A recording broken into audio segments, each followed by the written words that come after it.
Alright. Where will it leave you? Will you survive? Will the Garodians succeed in their mission to find the Sacred Garden World?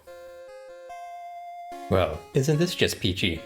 After that explosive exit, you and Tennis got separated.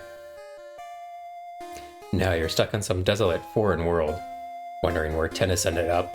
You're not even sure you're still on this journey, why you're still on this journey, or what your purpose is. Your top priority now is finding a way out the Spirit Rock.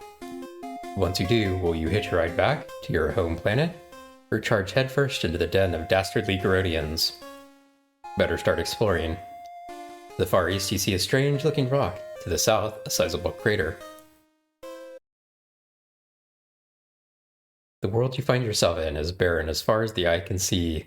Man-sized craters pockmark the land like a bad skincare routine. To the southeast by a large cray, yes, heard that already spectra of empurpled cosmos splash across the sky. You've never felt so alone. The night sky is a sight. Where is home, you wonder? It may as well be on the other side of the universe. Look. Craters. Kneeling down, you peer into the crater, not really hoping to find anything of worth. But do you know? There is something in the crater. The cosmos is smiling on you for once. Dodger. You find a piece of rope. That should prove useful. Oh, okay, I thought that was actually gonna...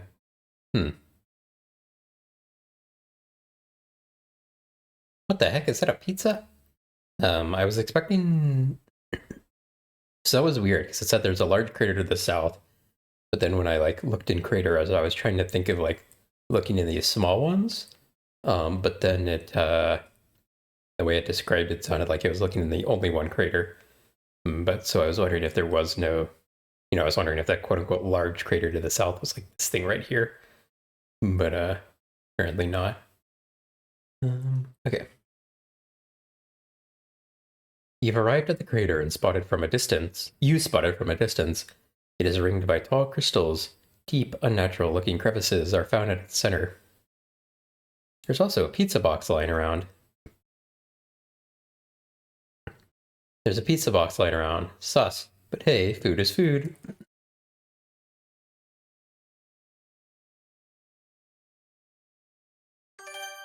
You take a nibble of the pizza, then another, and soon enough, you've polished off the majority of it. You opt to save the final slice, oozing with molten cheese, for later indulgence.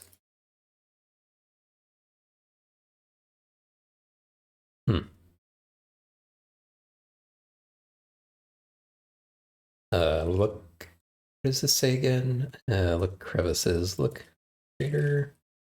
The slopes of the crater shimmer in the dreamlight of the cosmos. Look crevice. Look in crevice?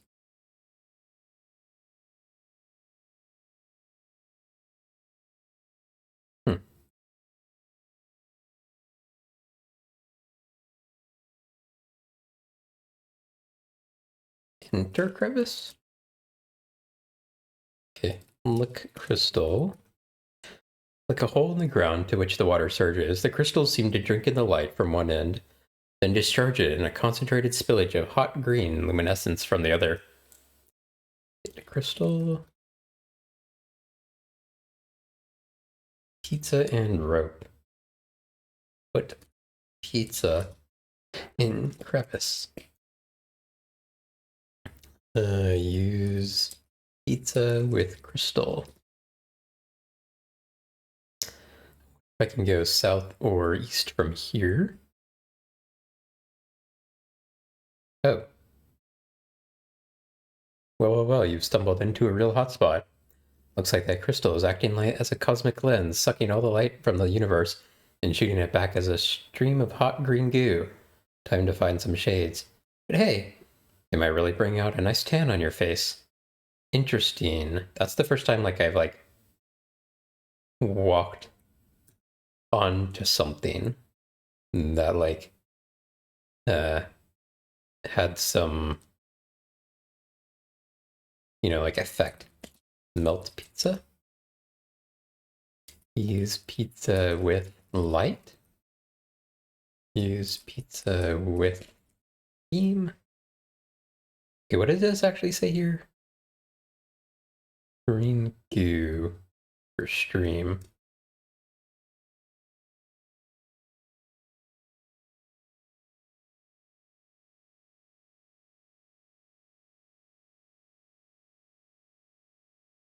Use pizza with goo. Okay. If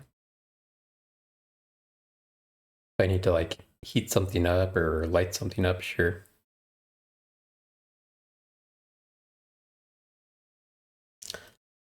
What do we got here? You stumble upon this weird rock machine thing, mostly made of rock.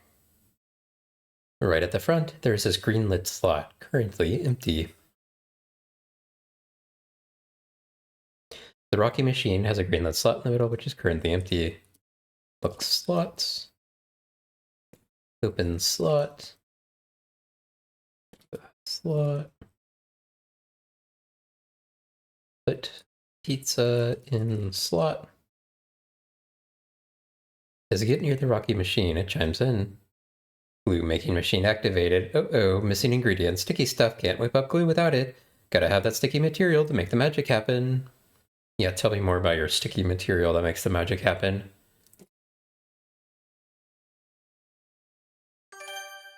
You slide the slice of the pizza into the slot. Crossing your fingers, it's sticky enough.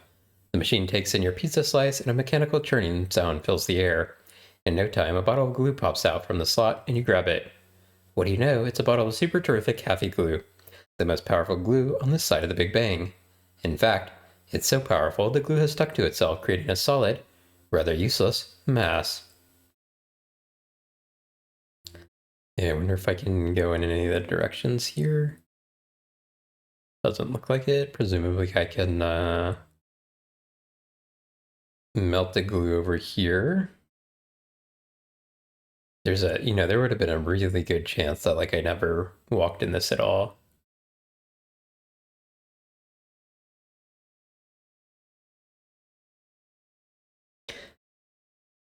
It's getting hot in here, not in the good way. Your nether regions are cooking. Time to back off from the heat. But hey, at least that solid glue has finally liquefied. You're a real glue melting pro.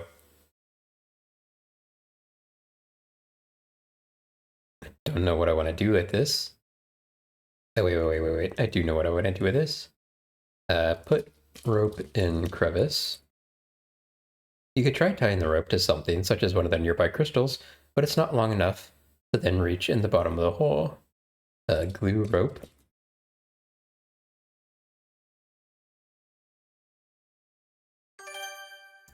You've outdone yourself this time. You use the super terrific happy glue, the stickiest substance known to man, to secure a piece of the rope to the ground. Your genius shows no bounds. Seriously, now what? Climb rope. You hold onto the rope tightly and climb down into the dark crevice. You hope it's not a terrible idea. You'll soon find out. Or not.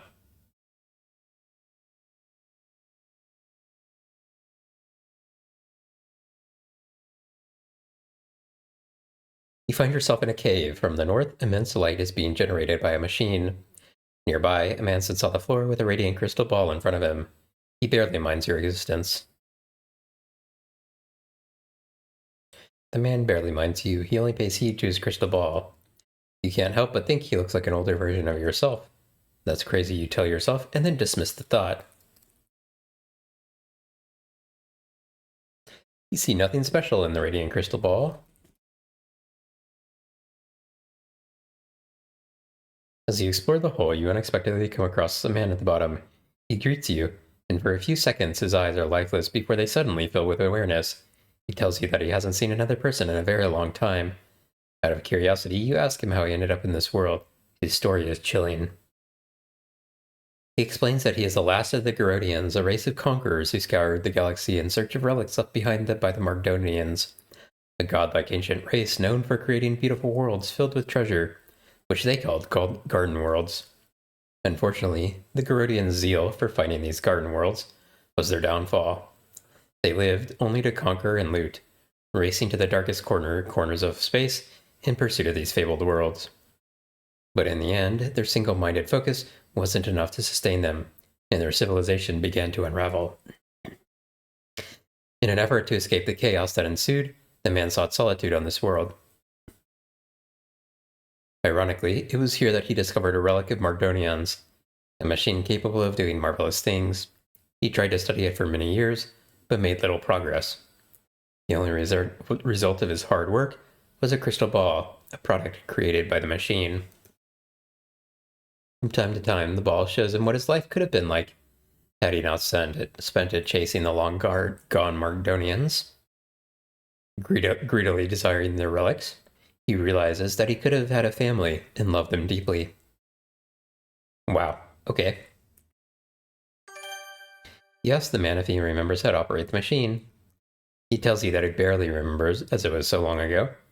The Margonians were travelers, he says, roaming from galaxy to galaxy to enrich local races with their knowledge.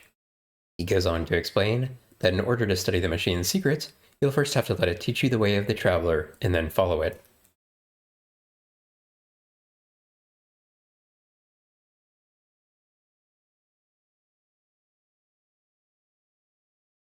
Okay, what does this say again? Immense light by a machine. Okay, so this is a different place. At the far end of the cave is a machine whose motion generates an immense ball of pulsating radiance. The unvarying pulsation induces a collapsing sensation in your head. On the left is a terminal with a keyboard. What about the blue rock there?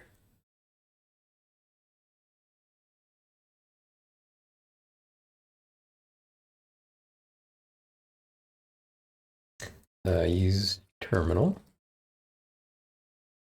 There is no apparent way to operate the computer other than the keyboard. To use it, simply write type, and then your input type the traveler.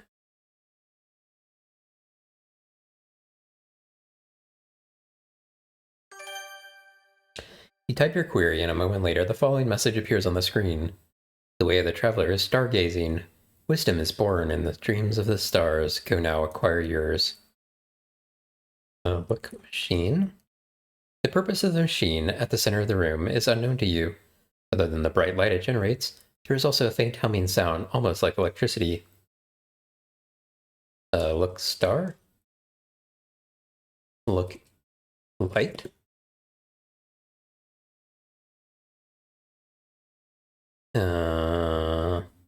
Type star. Type machine. Type light. What did this guy say again?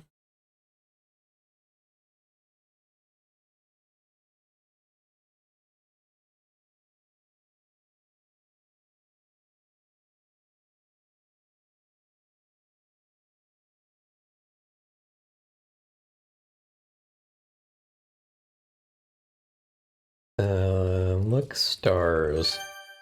The way of the traveler is stargazing. That was the computer's output. You let your eyes wander from star to star. Like distant islands, their glimmer beckons a lonely mind. The travelers have voyaged through the dark sea, unkissed by the sun, then disappeared completely. Was voyage itself their goal? And once done, all star systems have been visited? The reason to be vanished? Where will your journey take you? Has your fate brought you here to yearn for home? That can't be it. Well, this is the way of the traveler. What would the computer's next prompt be? Wait, what?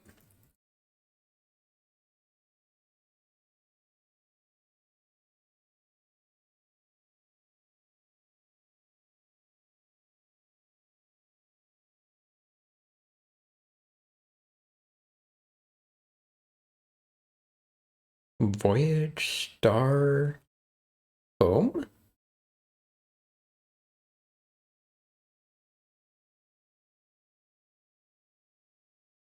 I don't know.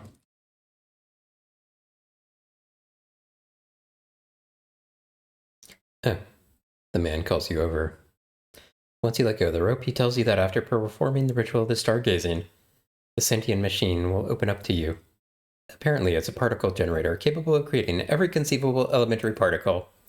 It can generate charm particles for magic, beauty for symmetry, genesis for new big bangs. It will only generate the particle you need the most to continue your journey. But before you move forward, you must first confront your past, Dodger. Confront my past? You ask, which particle will help me do that? You already know, the man tells you. You've known since the very start. You insist that you don't. But you do. You've always known, he says. Now you only need to ask the computer of it. Godspeed, traveler. Wait, what?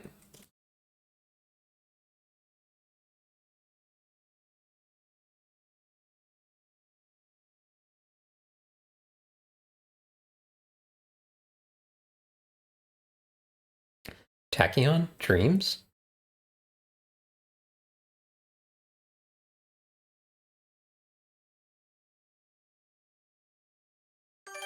And there we go. He asks the machine to generate tachyon particles for you. Within seconds, the electric humming intensifies, and the glow becomes unbearably hot. And then you're back at your apartment. A quick glance at the computer screen shows the date. It's the day Lesu walked out on you almost a year ago. You'd had a fight the night before. Her ultimatum had expired. You were to quit your job as a dishwasher and join an electrician school. You were to get a better job, be somebody, shoot higher. You were reluctant. When you shot higher, you got burned. You were done with failing. You had your job and you wanted to keep it. And then Lesu had gone. You're in the big fight. The controller to the front door got busted. The 3 gems controlling it are now scattered about. One of them ended up in your belly. In her anger, Lesu had thrown it in your direction, and as luck would have it, your mouth was open and you swallowed it. Well, Dodger, you are here to come to grips with your past, whatever that means. If you were to open the front door, you need to assemble the 3 gems that control it, which includes the one in your stomach. Good luck with that. What on earth is going on? It's getting a bit bizarre. Okay, look. This is your bedroom. Up until now, up until yesterday, you shared this bed with Lesu. There was a closet, a dresser, a bed, a vent, a computer, and an air purifier, the big red thing. Okay. Actually, quite a lot.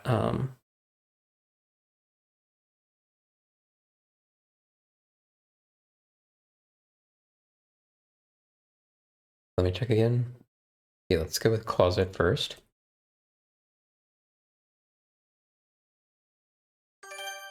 An extra pair of briefs can always come in handy. You take one. You already took an extra pair of briefs. How many do you need? How many times do you expect to change in this adventure?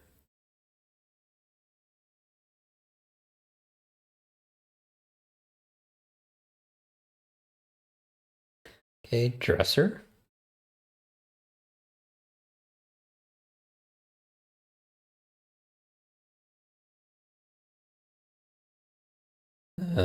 Bed. Look, bed. It's comfortable. Neither you or Lesu ever cared for pillows. You bothered to check under the bed. I was about to do that. But other than dust, there's nothing you find there. That look rug. I always liked this carpet. That's one thing that belongs to you in this apartment. Everything else is Lesu's.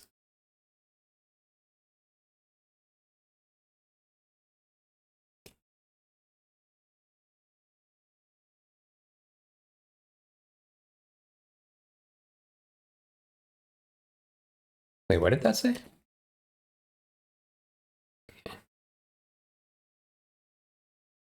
Purifier, look.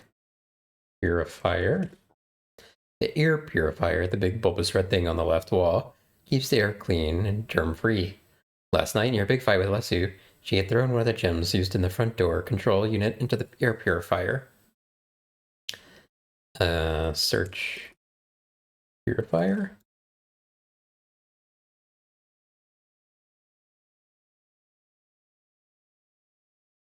Rendering it inoperable. For all you know, it's still there. If you want to open the front door, you'll need to retrieve it somehow. Huh. So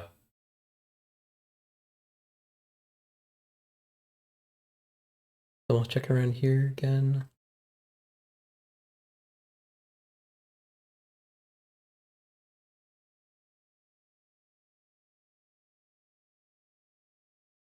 Using the computer, you can control all the appliances in the room.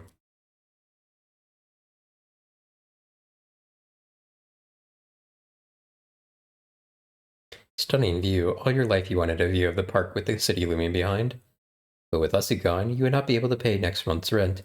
You'd move out and stay at your parents', and a couple of months before you'd find a place far from the park you love so much in a cheaper part of town. You could use the computer to add power to the air purifier. The increased airflow could dislodge the gem. Better give it a go. Well done, it worked. And the red gem, one of the 3 gems used to operate the front door's control unit, is thrown out of the air purifier due to the increased airflow. You pick it up. You reflect about your reason to be here. In your past, breaking up with Lesu, tossing the apartment, losing the apartment, moving back in with your parents. What's the point of reliving that day? It's painful. You'll never forget how she made you feel about yourself, saying you weren't good enough. Aww.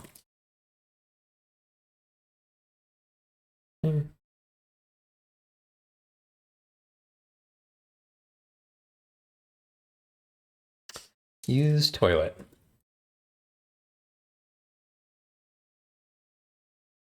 Okay, look. This is the bathroom. There's a mirror, a medicine cabinet, a toilet brush, and a toilet. It's brush. You studiously clean the toilet using the brush. Now it's so clean you can eat from it. Please don't.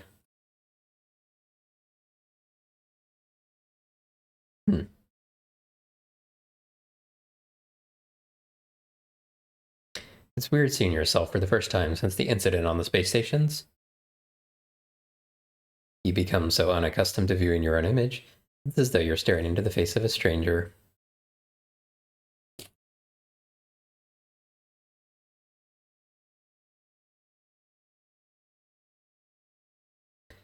Eye care pads, twin line flossers, COCP, most of the stuff here is Lesu's. The only thing that's yours is medicine you take to treat your lactose intolerance, but it's finished. There's nothing in here that you need. Okay, so I'm lactose intolerant, so I need to find like milk or something. What else is here?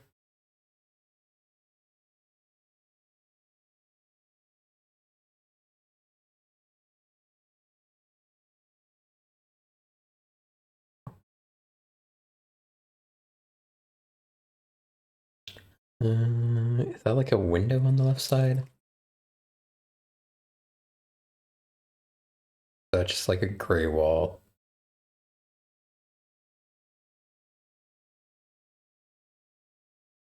Yep. And this is your living room and kitchen. In the midst of your fight last night, well, a year ago, Lesu busted the front door's control unit. One of the gems ended up glued to the ceiling. Lesu has quite the throw. Okay, so I need to somehow get something off the ceiling. This is your living room, or rather, it used to be. It shares a space with the kitchen. There's a drum, a radiator, the front door, and its control unit. In the kitchen, you see the fridge. The blue gem, one of the gems required to operate the front door, is glued into the ceiling. Put red gem in door.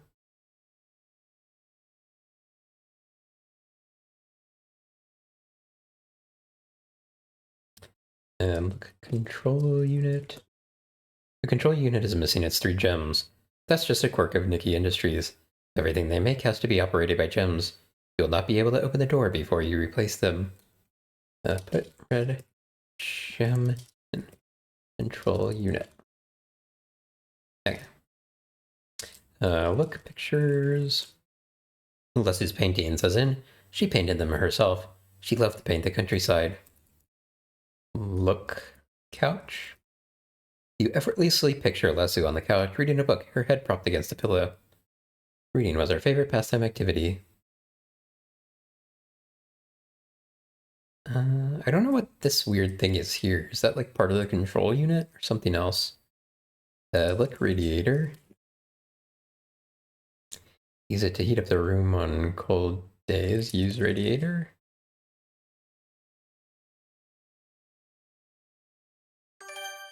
You turn on the radiator. The room slowly warms up. Perspiration breaks along your spine. After a moment, something catches your eye. It's the gem on the ceiling. The heat from the radiator is loosening the glue holding it in place, but not enough to make it fall.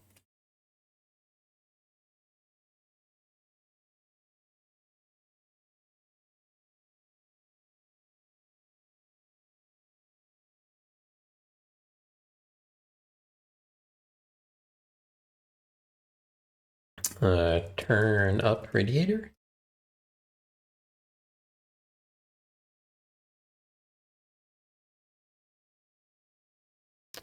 Look, sink.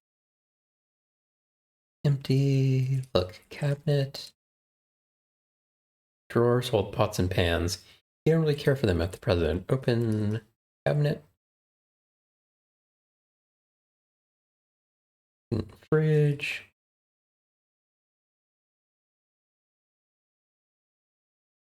The fridge is almost empty.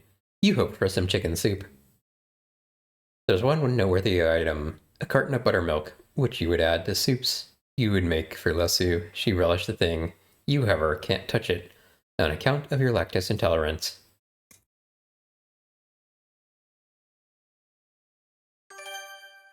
You decide to take that buttermilk, which, to remind you, is bad for you due to your severe case of lactose intolerance.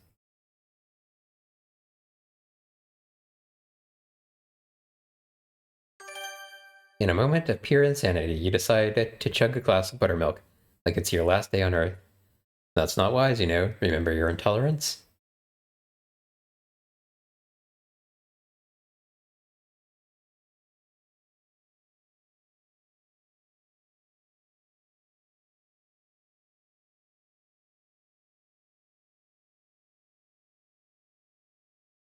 Hmm.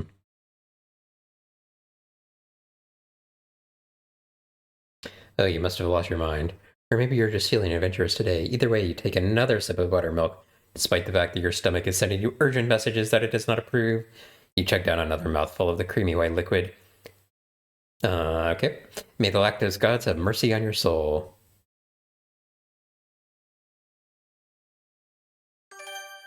You finish off the mud buttermilk with a flourish, like a true dairy champion.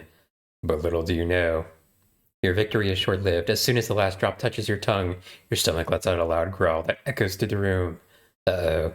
You think to yourself, this isn't going to be pretty. You can feel the buttermilk sloshing around in your gut, trying to escape the confines of your digestive system. And then, with a sudden burst of urgency, your bowels start to move. Oh no, you think, it's happening. Gotta get to the bathroom, and fast. In the nick of time, you stick your rear over the seat and let things run their course. Amazing. You're going to be here a while, you know.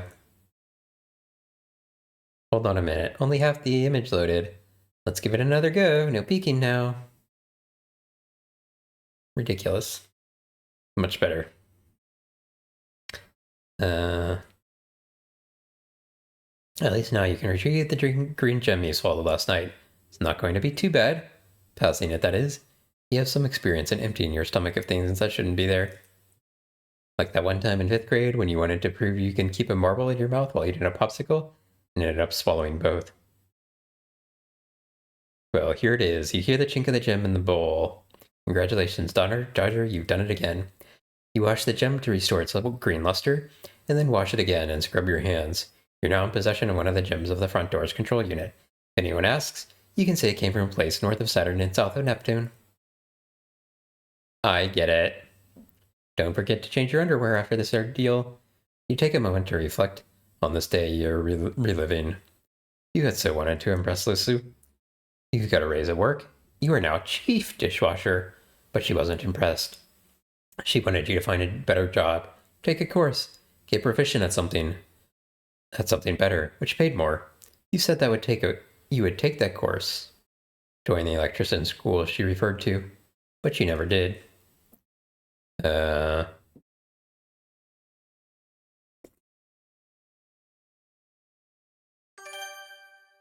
Having changed your briefs, you feel much better. Okay, I feel like I need something to throw at the one in the other room, unless like maybe doing that like took enough time.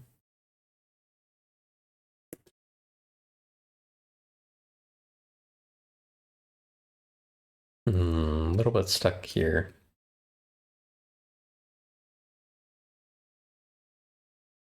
No, look blue. Hmm.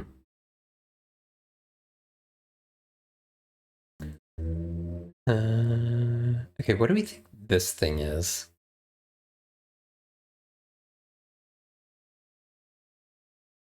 Oh, it's a drum. Okay. Bang the drum. You bang the drum for a minute, but don't derive any satisfaction from it like you used to. The loud banging causes the blue gem that glued on the ceiling to jitter momentarily. The glue, weakened by the heat, finally gives, and the gem falls to the floor. You pick it up. You find yourself reflecting on this day you were reliving. You recall the fight. She said she wanted you to be your best, and that scared you. Whenever you tried to be your best, you met with failure, and you hated yourself, and she walked out anyway.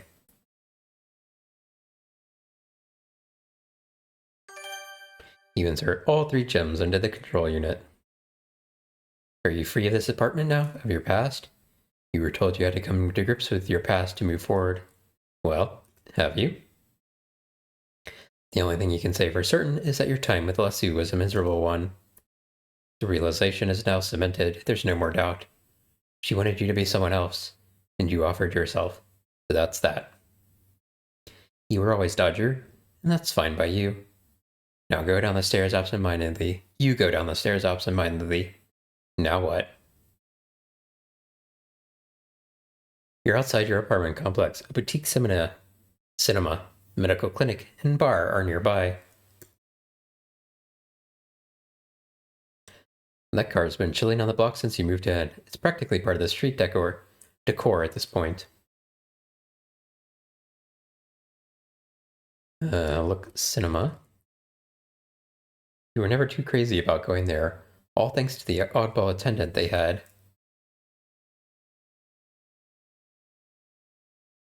The last time you visited the medical clinic, you donated blood like a champ. You did it to impress Lesu, but she barely acknowledged your effort.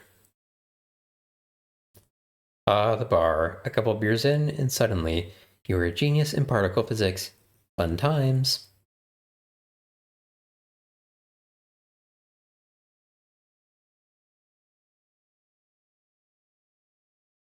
Lesu was all about the movies, especially ones in a foreign language, like those from Canada and such.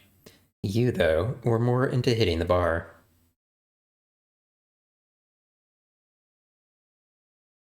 Look, popcorn? There's a bunch of snacks and drinks up for grabs. It's only for you. But sadly, your wallet's feeling kind of empty.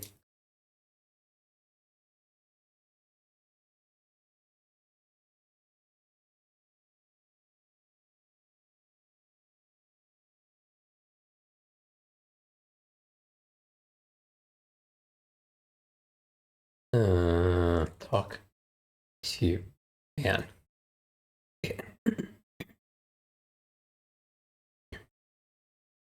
Snack bar attendant waves over to you. Oh, I misspelled that last time. Here for the new movie? He asks, a playful gleam in his eye. You mentioned you're not really into the foreign films they screen here. Reading subtitles always strains your eyes. What a shame, he remarks. Some of these movies are out of this world. Literally. Catch my drift, right? And then, the attendant's head starts levitating, quite literally. Oh dear. Oh dear, he says. He sighs. Looks like I've become a bit temporarily unstable again. Guess watching too many foreign films does this to me. Any chance you could lend me a hand, pal? A little kiss usually does the trick. A kiss? You raise an eyebrow. Your head's all the way over there. Floating. How am I supposed to pull that off? Get creative, he grins. And make it snappy. Hold on, I need to take a drink of water here.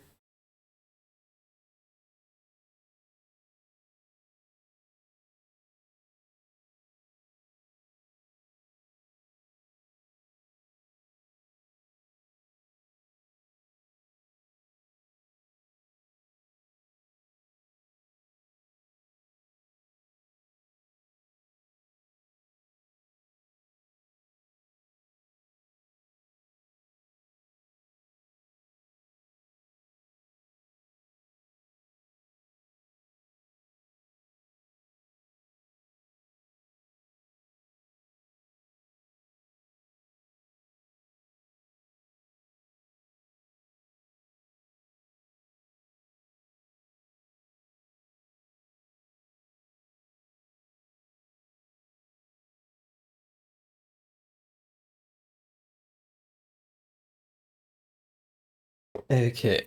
Yeah, he'd like to, but his head is floating too high. Perhaps there's another way you can go about it. Okay, I have an idea. Not able to leap high for a cheeky kiss, you opt to blow him a smooch from afar. Does the trick. The attendant's head starts to descend. Thanks a bunch, he says.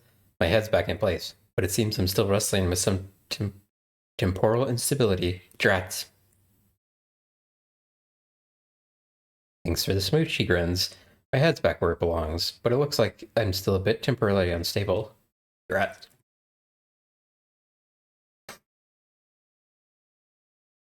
Okay, it doesn't actually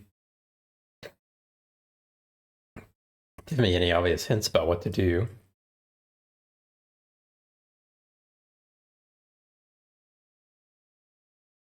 Wait.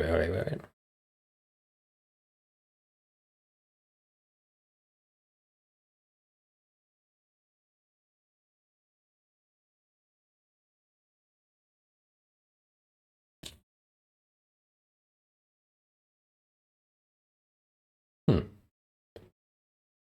Now, unfortunately, some of this stuff I can't really like tell what it is.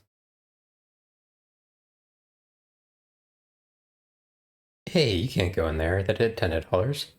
There's a movie currently playing.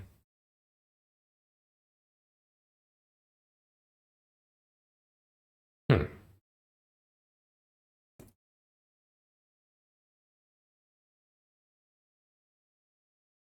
Really don't know what to do next there. You've entered the optometry and proctology clinic. That means the eye and the bum clinic. Yeah, I'm aware of that. You reflect on your last proctology checkup. It is a total pain in the butt. But that, you guess, was probably the whole point. Hilarious.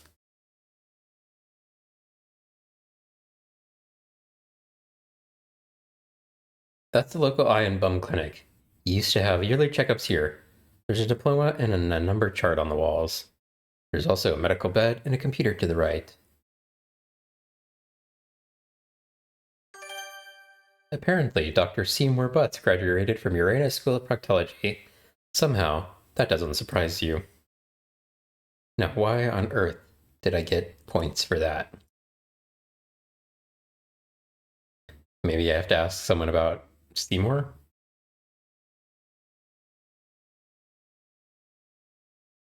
Okay, what else was here?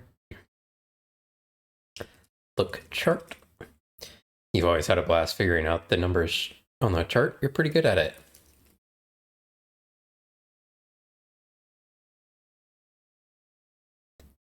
I wonder what like this thing is here. Like, open cabinet? The cabinet holds medical charts and other paperwork, none of which is concerned to you. Okay, look. Bed? That's the checkup bed. The last time you lay on it, it was for a routine ion bomb examination. Your vision was perfect at 2020, but you did get diagnosed with a case of lazy button bum syndrome. Fair enough.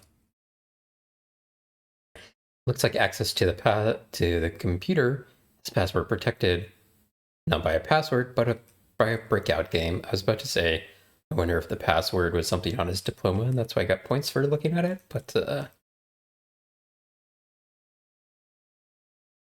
there's a game playing in the background. It's a clone of Bat Breakout. The goal is destroying all the floating tiles with the ball.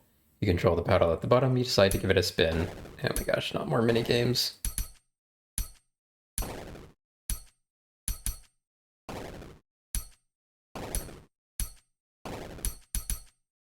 I really think mini games should be like outlawed.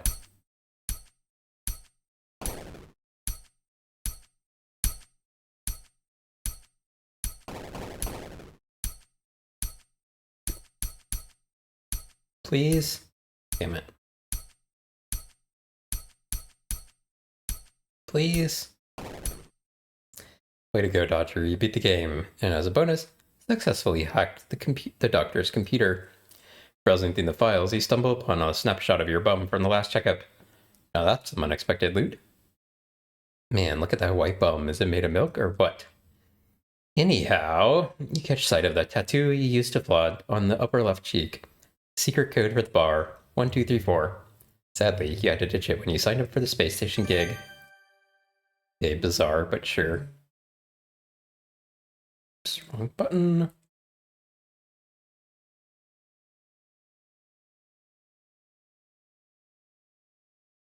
Before your job at the space station, you used to wash dishes at the bar. The pay wasn't anything to write home about, but the beer was on the house. The barkeep, some random face, hollers that they won't open for a while. Still, if you're game for a wild nude experimental drink, he's happy to whip one up for you. Share with the barkeep you used to wash dishes at this place before you got a job at the space station. The space station, he says. You've got the air of an adventurer. How about I whip you up one of my daring experimental drinks for you? But only those in the know get a sip, and that means the bar's secret password.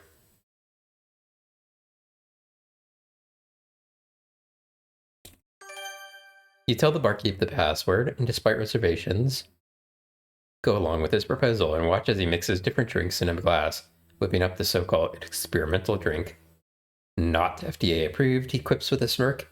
There's a non-zero chance that it will mess you on a quantum level, displacing you temporally, or something. Your time travel instincts kick in, advising you to hold onto the drink for now, and not take a sip for it just yet.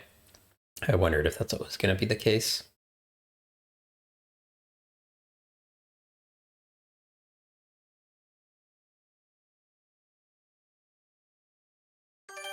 You pass over the funky quantum drink, telling the guy it might sort out his time hiccup. He gives it a doubtful sip, and bam, his condition perks up in seconds. But what do you know? Your kiss had created a topsy-turvy quantum entanglement between the two of you, and now you find yourself to be temporally unstable. Darkness falls around you. Seconds stick together and stretch. You feel wobbly, in a temporal sense. When darkness lifts, you find yourself in the midst of a forest, far, far from home. Tennis. Dodger, it's you! Tennis, you're live. Tennis and you quickly catch up, after not seeing one another since an exploding portal window sent you to two different places. Tennis tells you she had traveled from another world, from one world to another before ending up here. You embrace, and when you let go of one another, she says this is one of the Margdonian garden worlds. She's sure of it. For at least a couple of times, she's seen their language on ancient relics she's come upon. This puzzles you, for the Margdonian worlds are places of great beauty. And this, you say, is a dark and depressive forest. Voices in the distance startle both of you. If only we knew they were coming from when we'd be able to trace them. Wait. Let me say that again. If only we knew where they were coming from, we'd be able to trace them. Tenna says, otherwise, every direction is the same as the other. You're at the heart of a dark forest. You're entirely clueless to which direction you should take. The narrow paths through the thick foliage offer no clue. Dennis is here. You also spot a horn on the ground.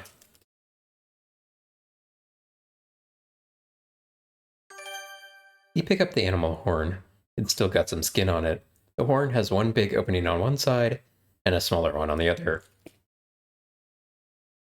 You blow the horn, but only manage to make a terrible noise.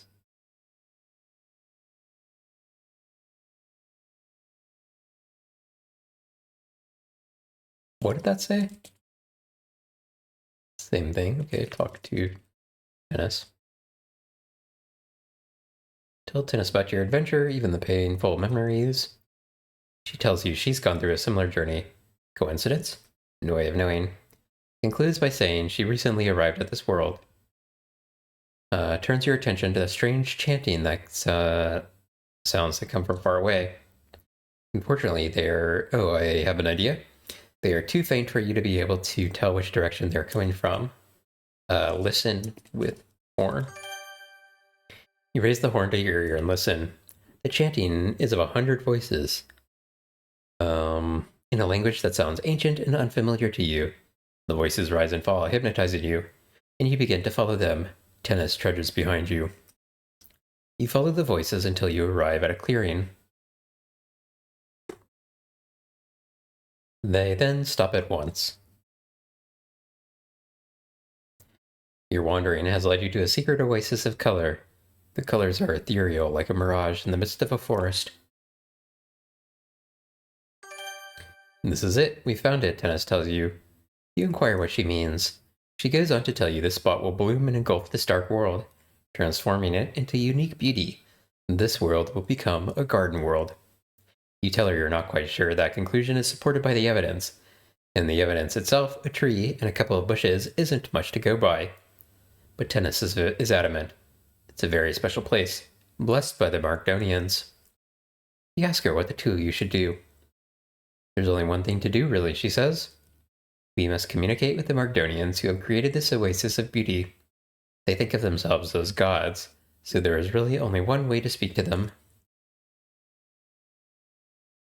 Okay, have an idea?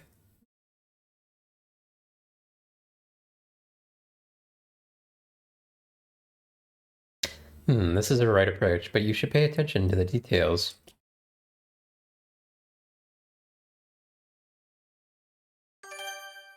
Alright, you think to yourself, let's give Tennis's idea a chance. You face the tree and pray to the powerful aliens. You're not exactly sure what to say, so you mutter stuff such as, "Oh, creators of beautiful gardens, protector of relic time travelers, please hear us. We've been searching for you for so long to stop the..."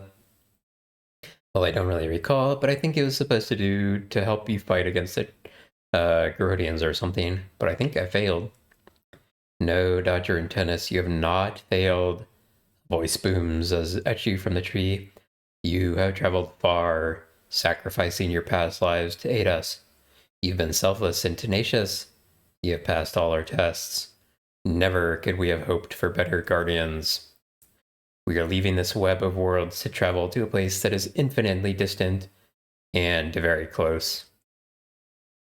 Will you be our guardians of this world? Protect its beauty from those who would wish it harm. The garden before your eyes may be small, but its essence will soon burst through to cover this entire world. Except, and this world is yours, with all its fruits and blessings. You take a moment to let that sink in. The idea of inheriting a garden world excites you, but you're nervous at the thought of taking on such a huge responsibility. You stare at Tennis. Your concerns are mirrored in her eyes. Finally, what do you answer? Yes or no? Yes.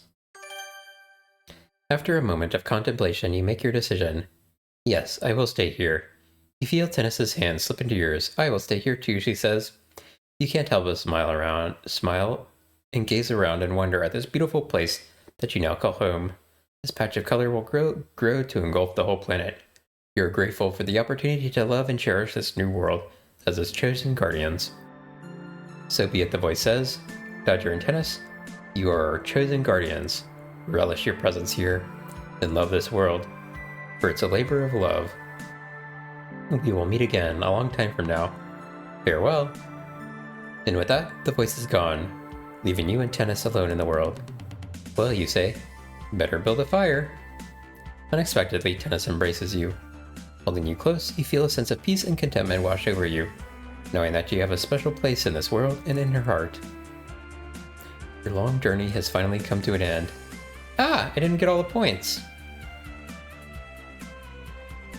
So I'm curious if, curious what the no ending is.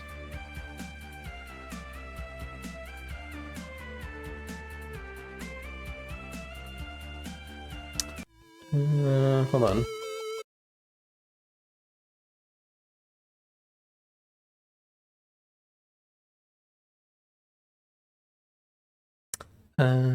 Okay. We've got an ad starting up in like 4 minutes. But I'm gonna go ahead and take the break now, and we will try and check the other ending when I do that.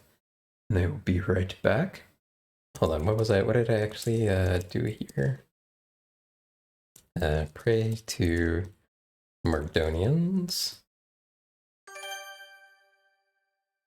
And let's say no. After considering the offer for a moment, you feel a sense of longing and homesickness wash over you. Your journey has been a long and tireless one, and you are ready to return home. Thank you, you say, but I can't stay here. I'm terribly homesick. and just want to return to the familiarity and comfort of home. I can't stay here either, Tennis says. We understand, the voice says. We've asked so much of you, and it is only fair that you return to your own worlds. But as a reward for your sacrifice and tenacity, we will bless you with good fortune. Wait, Tennis says. There's nothing waiting for me back home. Dodger, can I go back with you? You feel a sense of warmth and happiness wash over you at Tennis's request. Yes, you say, I'd like that very much. Suddenly, bright light washes over you, and the next thing you know, you're back in your old apartment, which you loved so much. Does it belong to you now? It could be the good fortune the voice had alluded to. Only this time, you're with Tennis. You feel a sense of hope and optimism for the future. It looks like you have a bright and cheerful future ahead of you, Dodger. Your long journey has finally come to an end. Okay. Not really any, notable differences between the two endings, and I apologize for doing this right after an ad break, but I think because we finished the game, and I don't know exactly what I'm going to play next, it would probably take me a while to figure out how to set it up. I think now is probably a good time to go ahead and stop the stream. I think we are going to raid out real quick if I can find somebody.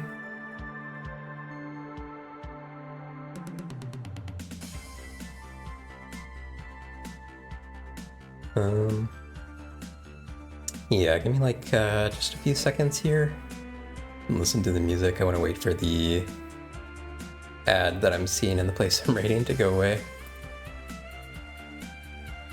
Be gone in just a second here. Okay, let's go ahead and start the raid.